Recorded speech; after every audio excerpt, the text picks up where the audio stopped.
Hello tout le monde, aujourd'hui on se retrouve pour une nouvelle vidéo nail art. Aujourd'hui on va faire un nail art assez printanier dans les tons de jaune avec un tout petit peu de vert. Alors, pour commencer, j'ai pris des capsules en un peu blanc laiteux quoi, milky. Et je viens juste fignoler la forme parce que sur le bout il y avait des petits, vous savez, les petits bouts de plastique là. Donc du coup je viens limer pour enlever tout ça.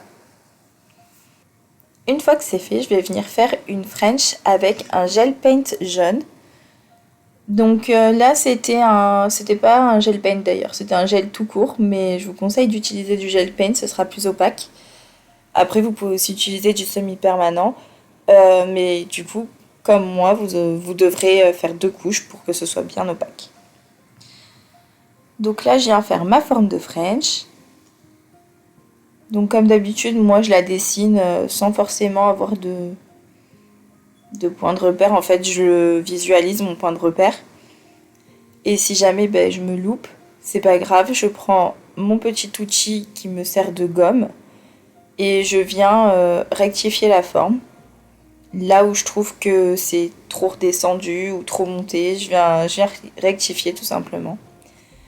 L'important pour moi, quand je fais une French, alors souvent je la fais à même ma construction quand elle est limée, mais pour quand on débute, l'important c'est de mettre une couche de base ou de finition pour que ce soit lisse. Donc si vous mettez la base, vous la dégraissez, il faut que ce soit lisse pour pouvoir plus facilement enlever les erreurs. Et ensuite, du coup, je viens retravailler ma French.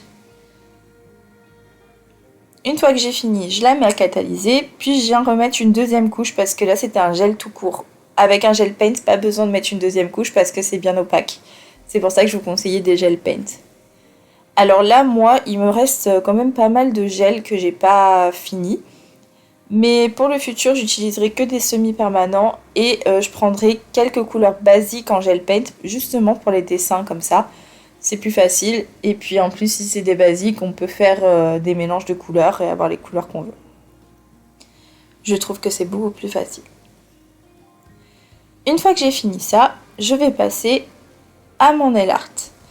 Alors, j'ai décidé de venir faire des petites fleurs. Donc comme vous voyez là, j'utilise un vernis liner de chez Nail by K qui sont très bien, ils sont très opaques. Du coup, j'ai pas besoin d'utiliser gel paint, mais si vous n'avez pas de vernis blanc bien opaque, utilisez aussi un gel paint. Moi en général, les dessins, je vous conseille de les faire au gel paint parce que c'est plus épais, ça bouge moins, ça a moins de risque de coulure et c'est beaucoup plus précis. Donc je viens faire des points sur mes deux mains. Enfin, sur mes deux doigts, pardon. Alors, il y en a un que j'ai un peu plus chargé parce que je voulais voir ce que ça donnait avec un peu plus de fleurs. Parce qu'on va faire des fleurs. Mais du coup, je préférais quand même celui qui était moins chargé. Mais bon, si on teste pas, on sait jamais. Une fois que j'ai fait ça, je catalyse. Et une fois que c'est catalysé, je viens faire d'autres points avec mon jaune. Donc moi, j'y vais progressivement. Je fais à peu près 2 fleurs par 2 fleurs, pas plus parce que j'ai peur que ça s'étale ou j'ai peur que ça bouge, donc voilà. Et ensuite, une fois que j'ai fait mes points, je viens les tirer vers mon point central. Et ensuite, je viens les rectifier, donc je viens arrondir un peu plus là où je trouve que c'est pas assez arrondi. Je viens affiner la pointe. Il faut vraiment un pinceau assez précis. Moi, j'aime bien les pinceaux un peu plus longs. Là, c'est un pinceau de Chanel by K. Donc voilà, j'aime bien les pinceaux très très fins et un peu plus longs. Donc je viens faire ma deuxième fleur. Alors j'aime bien quand elles ont 5 pétales. Je sais pas, je trouve que c'est plus joli. Vous allez voir, je vais en faire plusieurs types. Mais moi mes préférées c'est celle à 5 pétales. Donc voilà, comme vous voyez, je travaille mon cercle, je tire ma matière pour pouvoir faire des pétales plus ou moins fines. Voilà. Alors il y a plusieurs techniques de fleurs. D'ailleurs, je vous mets dans le petit une vidéo sur des fleurs qui sont assez faciles à faire. Et il y a plein d'astuces dans cette petite vidéo. Là, j'avais envie de faire des simples fleurs en fait, tout en jaune. Donc, je fais ça sur mes deux doigts.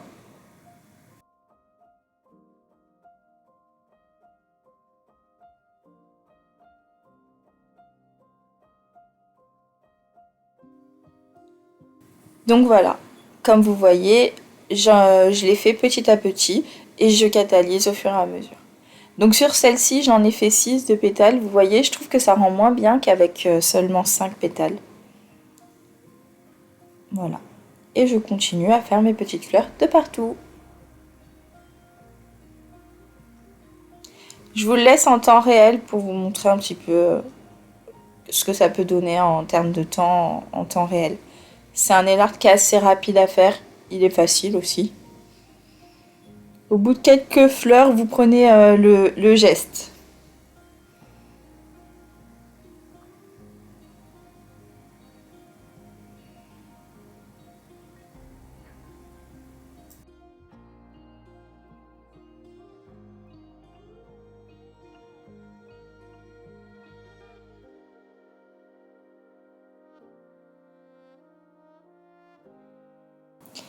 Une fois que j'ai terminé, je vais venir prendre des paillettes vertes.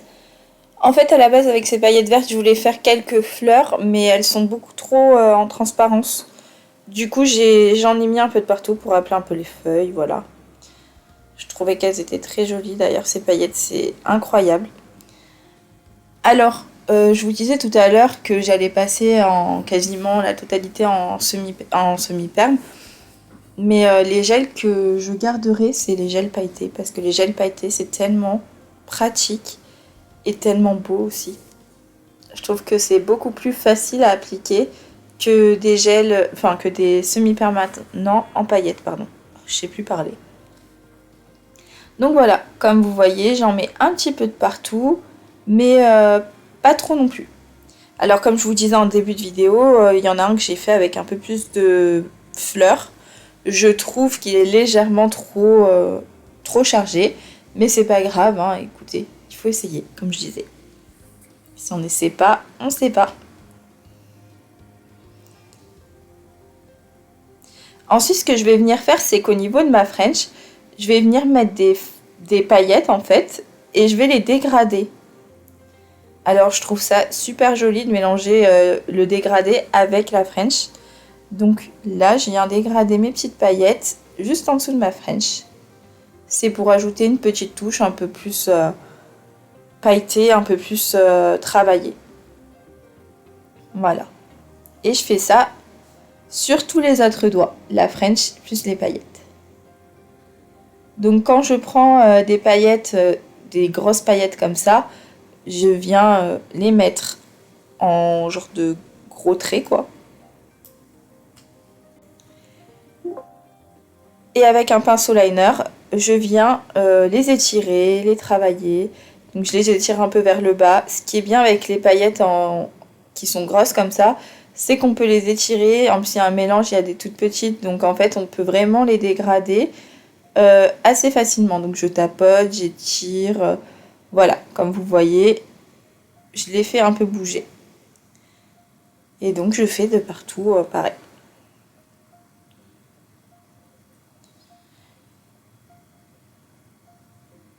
Ensuite, je mets du top coat de partout et voici le résultat. Alors, j'ai adoré faire ces petits ongles. J'espère que cette petite vidéo vous aura plu. Franchement, le rendu sur main d'entraînement, c'est incroyablement joli. Et franchement, je trouve que c'est un nail art doux et facile à refaire et même à porter. Voilà, sur ce, moi je vous fais de gros bisous et je vous dis à la prochaine pour une nouvelle vidéo. Bisous!